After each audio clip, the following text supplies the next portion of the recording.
Good morning! Diba? Umaga ngayon. Oo, okay. Medyo nakpa-chika na ako agad. O, chika-chika lang. Okay, mahirap na kayo baka mamaya. Mabisi naman ako dahil sa pag-CR. Kaya nagbilis ako ng CR.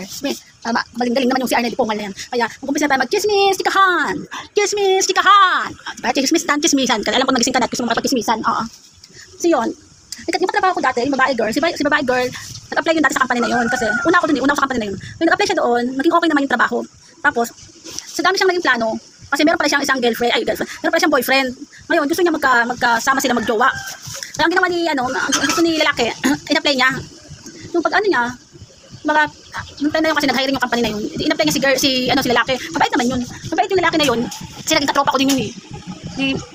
Nakatropa-tropa din namin yung lalaki kasi mabait naman siya. Tapos marami siyang kachismosa. Kasi doon sa dating company na to, marami talagang mga company na maraming bago. Kasi nag-hiring talaga yun. Ngayon, sabi nung girlfriend niya, pero parang na rin sila magkalipin kasi magkasama sila sa isang bahay.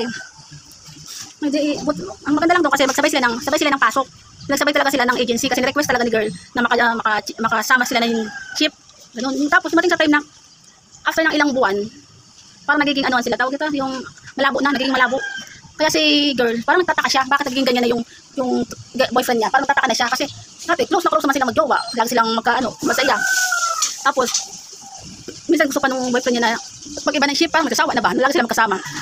O hinayaan na lang si girl, hinayaan niya na maging magkaiba sila ng ship kasi magkasama naman sila sa isang bahay. Kaya pag tinamad magtrabaho, di magkasama sila sa bahay kasi rest day yung isa, yun ganun. Tapos ang nangyari, parang nag-enjoy yung lalaki na magkahiwalay sila ng ship. Hindi malaman ni girl na gusto niya makaship uli yung boyfriend niya. Kasi nga, simula naman noon, hindi naman ganun ang gusto ng lalaki niya eh. Ang gusto niya lagi magkasama sila. Kaso, nagtataka siya, bakit gumano na yung lalaki na ayaw nang naboboring lang sila magkasama. Kasi wala siya magawa. Kaya masikahan mo dumating na. Ngayon sa tagal na buwan, hindi sila magkaship. Nakikiramdam siya, baka inaalam niya sa company kung ano nangyayari sa kanyang jowa. Ngayon, hindi naman kasi lahat kaklose niya yung tao. Kaya syempre, karamihan na lalaki, talagang kinikip nila kung ano yung sinisikreto ng lalaki na kalipin niya. Yung sikreto talaga niya, hindi naman, kahit magtanong, hindi niya talaga ma-open lahat. Kasi maraming katropang lalaki din yung jowa niya eh. Ngayon, siyempre sa dami pa ng mga trabaho doon sa company na yun, kahit mga babae, doon niya rin nalalaman. Maraming nagsasabi sa kanya na ganito ganyan, ang kanyang jowa niya lalaki ay may nakakasamang banding ng mga lalaki na mga babae. Marami siya nakabanding. Ngayon, bago siya magalit sa kanyang jowa, inalam niya ng ayos paano siya magsalita sa jowa niya. Pagkakinig niya muna na maging klaro na talagang meron siyang ibang babaeng sinakasama. Yun. After nun, hanggang bumuha siya ng pinakasikreto na nakita niya. Kaya nakakita niya talaga, oras mismo nakita niya kung ano yung nangyari sa kanilang babae. Kaya lang nagkita dito may marami talaga na tawag. Kaya lang, kalokad, ay. Kaya dumating sa time na talagang kinausap niya lalaki. Ngayon, umamin na rin yung lalaki sa nangyari. Tapos meron siya nagustuhan na iba. Siguro sa sobrang na-enjoy siya kasi nga panibagong trabaho. Kaya yun, nagkasama sila ng So after nun, ang mahirap na kasi doon, mahal na mahal niya yung pamilya ng lalaki, yung pamilya ng mga kapatid, mga magulang, mahal na mahal niya yung pamilya ng naging jowa niya. Tapos, yung pamilya ng jowa niya, mahal din siya. So ngayon, nangyari, kahit kinover niya na yung nangyari sa kanila, kahit pilitin ang kanilang relasyon, wala, no choice na eh. Minahal na naman ng iba yung lalaki na jowa niya. Kasi binigay niya na lahat ng tulong. Kasi may siya magtulong sa jowa niya lalaki dati. So, binigay niya na lahat para makatulong sa jowa niya hanggang sa minahal niya yung pamilya niya. Magulang lalaki, mga kapatid, close niya. Kaso no choice eh.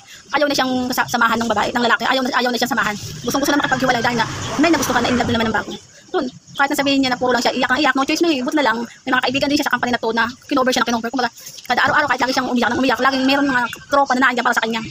Sa tunay naman, sa ngayon, sa kaalaman ko naman, kasi nakita ko na siya bago umalis sa company na to, nakita ko na siya uli, nakita na kami uli na talagang masaya na siya ngayon, masaya na siya sa mga kaibigan niya. Kasi simula sa naman, naging kaibigan niya itong mga to, naging kasi katrabaho niya doon, kasi kumbaga sa grupo, naging grupo yun, oo. Kaya nakasama ko na rin siya dati. Kaya yun, masaya na siya sa panahon niya, masaya na siya sa nangyari sa kanya, kasi tahimik na siya, baga hiwalay na siya sa lalaki na yun, kahit na hanggang ngayon masaya, kahit hanggang ngayon nagkaka-cover, sagutan sila nung pamilya ng lalaki, kasi naging mahal naman niya yung mga magulang at kapatid. Yun lang, kumbaga hindi na siya nakapag-push sa kanyang ex-boyfriend. Pero wala namang kwenta, kaya nasayang lang lahat ng pera nangyari. Kung kinover niya na lahat ng dapat gawin para maging masaya ang relasyon nila. So wala, no choice na. Yun lang. Ang maganda lang yun, masaya na siya ngayon. Yung mga body lang sa mga tropa. Yun lang, nakachika lang ako. Naan ako, wala na yung mga kaya daming ingay ng mga alam mo yung botohan ngayon. Kaya yun lang, wala nang masabi. Goodbye lang, goodbye.